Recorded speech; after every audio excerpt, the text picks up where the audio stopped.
Hey there from Atavos, welcome to a new video, welcome to 2025, hope you all have a great year, and today we're diving into the scooter world. We're checking out the Yamaha Xmax 300 in its tech, a max version. Today we'll look at this bike and I'll explain why a bit later, but first let's take a quick look.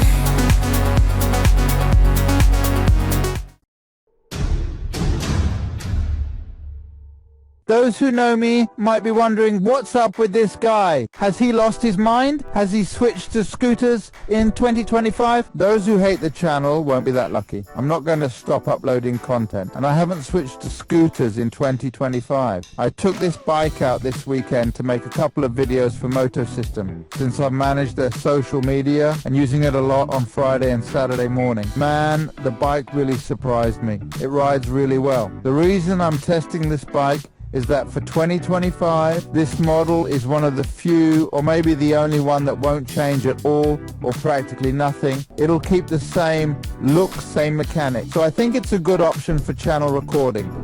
We're looking at the Yamaha Xmax 300, a bike I find perfect for city and suburban riding. I think this video could help people considering buying a scooter for city use, maybe helping them decide which bike to get.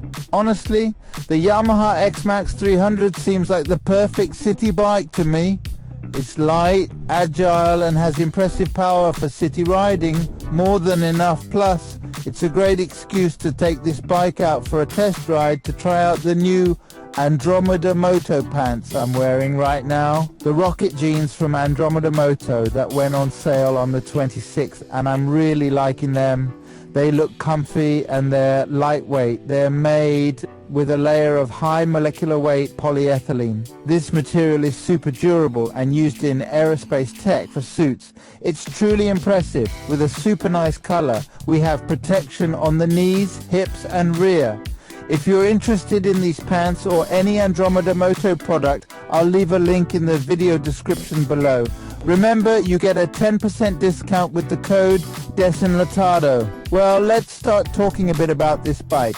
If the camera cooperates, as this is my second attempt to begin, we're looking at the Xmax 300 in its Tech Max version.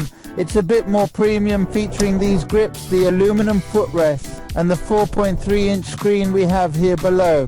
This screen provides information about the bike, like bike temp, air temp, battery charge, average fuel consumption, current consumption, its average speed, and other useful info. With the mobile app, we can change music on the screen. With the Garmin app, we can use GPS directly on that screen. I think it's really cool. Especially for larger cities, 300cc engine offers 29 horsepower and 29 nanometers torque, which is great for city riding. The cool thing is it uses Yamaha's Blue Core, giving max power with minimal fuel consumption. I really like how this bike handles, which is why I wanted to feature it. It's perfect for the city. A 125cc would feel underpowered. This bike easily passes cars on 70 to 80 kilometers per H roads when they're going 60, 50. It's not as quick as a KTM, but you can overtake safely with a bit of planning.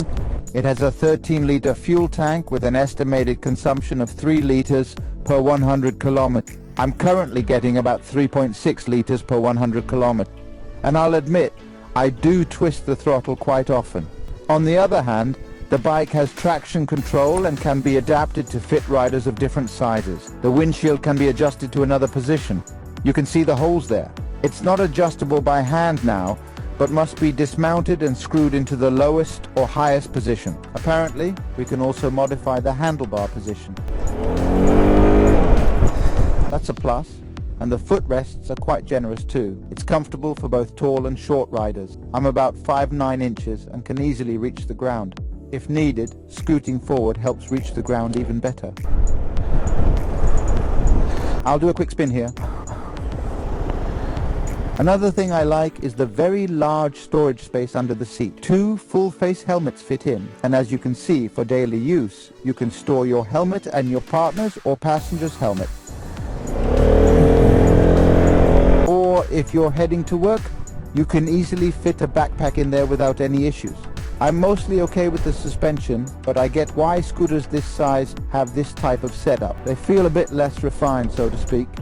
But that's because I'm used to big bike suspensions, so when I hit a bump or something, I feel it more. The bike honestly handles super well in traffic, very light and nimble. It's true that it's a larger size, not a tiny 125cc, but still manageable. Look how I can reach the ground. I'm on my toes, but if you can't reach, just scoot forward and you'll be fine. I'm sitting all the way at the back. It doesn't feel heavy at all, even though it weighs about 180 kilos. Honestly, it rides really well. Another thing I don't like about this bike are the mirrors. We still have the same mirrors as on the MT-07, Tenere and Tracer. They all use identical mirrors, but this bike would look much better with integrated ones up front, just behind the turn signals, a bit more outward or so, but they'd look quite nice. Here you can see the rev counter. And here we can access music and weather, though I'm not sure how to use it. That works for browser notifications. We can change it in the display below if we want to see the RPM, like here, if we want to see where I have this info box, and then we can see another that's like a bubble, a weird thing that shows speed, but I didn't quite get it. It's like a bubble that expands when accelerating. It's odd. This bike has a rear backrest for carrying packages, which I think is great. The seat is super comfy, super comfy. I think it's very similar to the T-Max I tried back then. I found it a very comfortable seat for both rider and passenger. Another thing I notice or like less about this bike, but you have to remember it's a 300, are the brakes. The brakes aren't particularly great. The other day I was going down this street a bit fast, I must admit, and well, it doesn't brake hard, but it brakes okay for the bike. It's awesome, also used a KTM brake. As for the versions, we have the basic one, let's say the Xmax 300, which if I'm not mistaken costs 6,400 euros, and then the Tech Max version priced about 1,000 euros more, 900 euros or so. Personally, those extra features justify the price difference. Well, I like the screen here, and having GPS is nice. Just in case, you can also add to it. Don't want Garmin? A lo mejor no compensa. Yeah. Maybe it's not worth it. Pero el tema de poder cambiar de música o recibir llamadas o lo que sea. It's not bad. I think it's a personal choice what you want to spend. The 6,500 euro price doesn't seem expensive to me. Well, if you're getting a bike for the city and don't want one for long rides, then touring and such, it's a bike that's good for weekend trips to the beach or anywhere else. We can easily go on highways.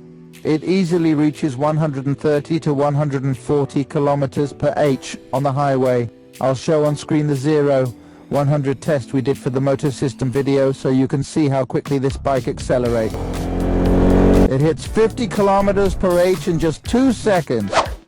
3, 2, 1, go.